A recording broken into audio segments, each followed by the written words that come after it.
Hoy, el miércoles de cine, como habíamos anunciado, y con motivo de que el sábado 9 de noviembre se cumplen los 30 años de la caída del muro de Berlín, la película es La vida de los otros.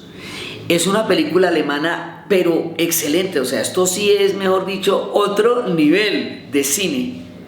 Lo que es esta película trata del sistema de vigilancia que había en la RDA, todo el bloque comunista que estaba bajo la invasión soviética después de la Segunda Guerra Mundial, es decir, Checoslovaquia, porque Chequia y Eslovaquia eran un país, Alemania del Este, o sea, la República Democrática Alemana, Hungría, Bulgaria, Rumania.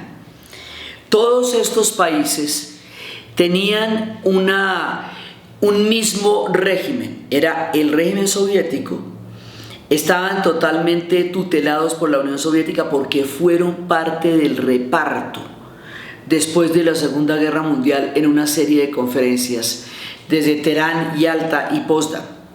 Entonces estos pueblos quedaron invadidos y quedaron bajo las condiciones de la Unión Soviética. Cada uno de estos pueblos y la Unión Soviética misma tenían un sistema de vigilancia en donde todo el mundo estaba siendo espiado y reportado. Espiado quería decir que las casas estaban totalmente llenas de micrófonos para escuchar las conversaciones que las personas tenían, que había sistemas en los que unas personas eran obligadas a delatar lo que sus amigos o lo que todas las demás personas pensaban. Si eso era distinto al régimen, había, digamos, como un pensamiento oficial, una línea oficial, que era lo que se debía pensar y decir. Y había quienes vigilaban que esa línea oficial se cumpliera en lo público y en lo privado, en la intimidad también.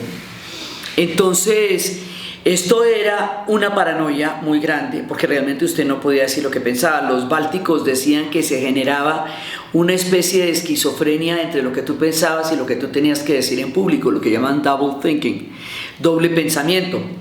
Había una persecución particular hacia los artistas, hacia los intelectuales y hacia los científicos. Los científicos porque podían ser canjeados por espías que estaban presos al otro lado en Occidente, porque la guerra se hizo a través de espías.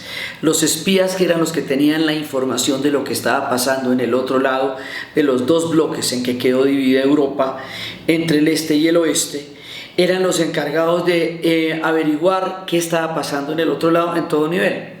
Entonces los científicos eran un material canjeable, por eso los vigilaban mucho, y los intelectuales eran los críticos del sistema, y por eso los vigilaban el doble.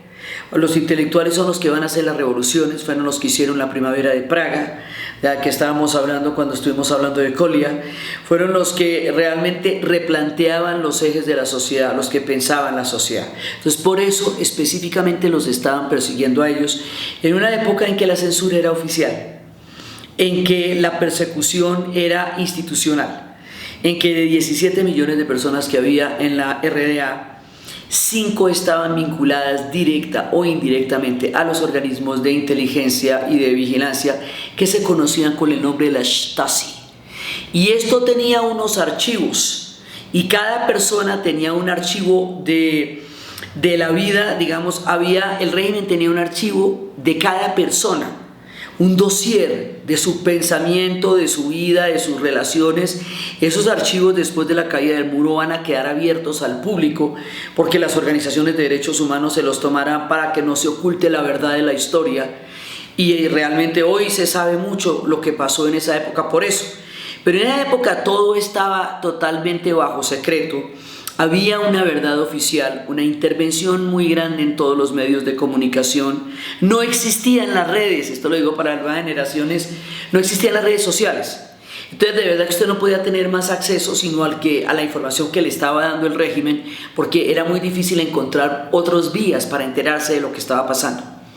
En ese contexto, en ese mundo, en ese estado policivo que intervenía totalmente la libertad individual, de conciencia, de creación, de arte, tiene lugar la historia de la vida de los otros. Y esa historia se desarrolla ya en los últimos 5 años, antes de la caída del muro, y es la historia de uno de estos vigilantes que le ponen como tarea vigilar a una pareja de actores y de intelectuales, y él se enamora de la vida de los otros. Él, a su vez, en tanto espía, es un hombre solitario con una vida miserable, carente de afecto, carente de cariño, de vida. Él es solo un espía, es solo un espía del régimen, es un tipo entrenado. Es absolutamente escalofriante la manera como cuentan que entrenaban para quebrarle el espíritu a los intelectuales. Decían que como éramos seres sociables, entonces la manera era aislarlos, era desproveerlos de fuentes de información, de conocimiento, de inspiración. Bueno, una cosa muy miedosa, como explican las teorías de entrenamiento para quebrar moralmente a las personas que eran contrarias al régimen, porque el régimen exigía una obediencia absoluta. Eso lo vivieron los polacos, que también formaban parte de esto, lo vivieron de una manera mucho más ruda, porque a ellos además los destruyeron. Los bálticos, que también formaban parte de esto, eran parte de la Unión Soviética, pero nunca se sintieron así, porque también fueron invadidos.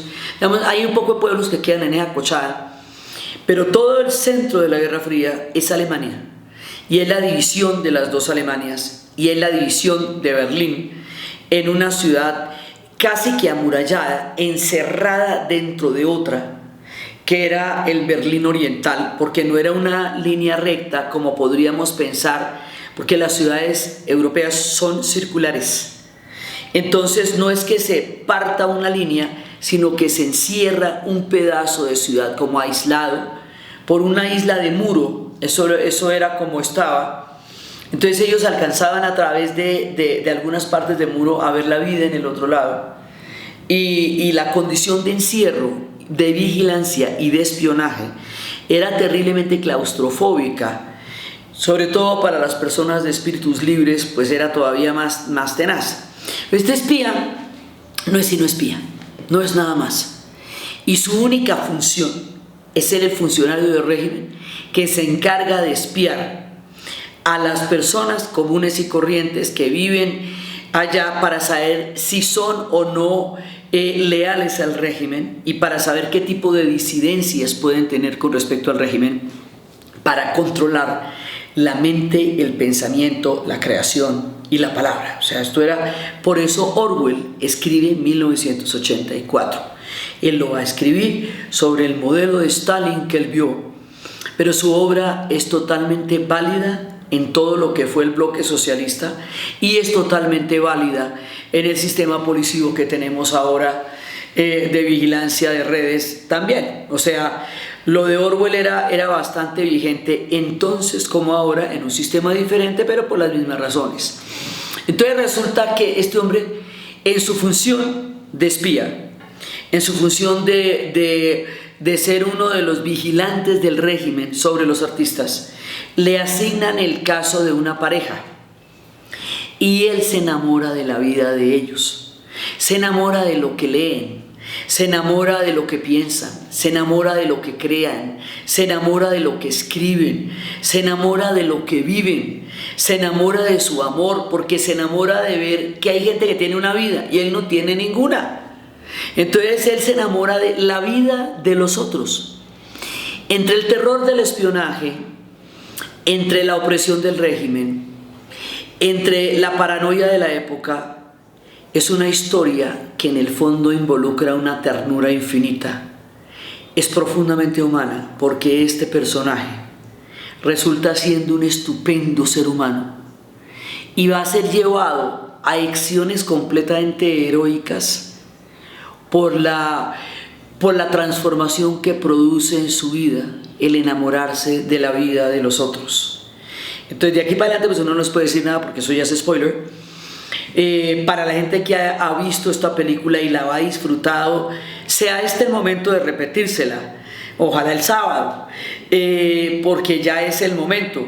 Para los que no han tenido la oportunidad de verla, esta es una gran película, o sea, esto es una película de un enorme nivel cinematográfico, en todo sentido, en los diferentes niveles de relato que tiene, porque está la vida de los otros, que la muestran, la vida de él a través de la vida de los otros, ciertos detalles de humor que alcanzan a verse en medio de una situación tan dramática, la vida de los intelectuales, la manera como el régimen estaba instituido, detalles que te van a decir que van a cambiar las cosas, porque hay un periódico sobre un escritorio que simplemente dice que Mikhail Gorbachev ha sido nombrado Soviet Supremo de la Unión Soviética en 1986. O sea, tú ves ese periódico en un escritorio y sabes que ahí van a pasar muchas cosas, que todo está a punto de cambiar, pero no solamente eso, la cámara sobre el titular del periódico que te dice que aquí esta historia va a entrar en una profunda transformación. La sutileza, la humanidad, la empatía en los momentos más duros, entre los regímenes más terribles, el amor, la lealtad, la presión, porque es que había una presión muy grande sobre las personas para que se sapearan las unas a las otras, y eso era lo más aterrador.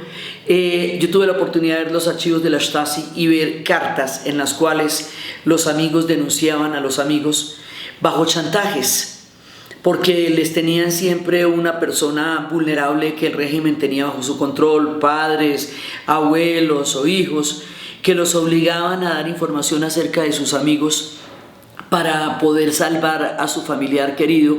Toda esta situación fue bajo un extremo chantaje, y luego cuando empezaron a abrirse los archivos de la Stasi, la gente empezó a consultar y a descubrir a veces cosas terribles. Yo les preguntaba, ¿y qué decían? Dice, ellos venían con unas sospechas de cosas terribles, a veces eran ciertas, a veces no, pero con la duda nadie podía vivir. Entonces, antes y después de la apertura de los archivos de la Stasi, transcurre esta historia alrededor de todo lo que significaba vivir en una sociedad permanentemente vigilada, tratando de apoderarse de la mente, la opinión, la creación, la palabra, de una censura institucional que te obligaba a vivir esquizofrénicamente en una sociedad donde estabas obligado público a creer una cosa y por dentro a creer otra. En ese contexto que se había vuelto cotidiano, que había sido la realidad de estos pueblos durante décadas, ocurre esta particular historia íntima, privada, profundamente humana, empática, dramática, hermosa y acaso épica, de ese momento de la historia. Hoy, en Miércoles de Cine, por los 30 años de la caída del muro de Berlín, la película es La vida de los otros.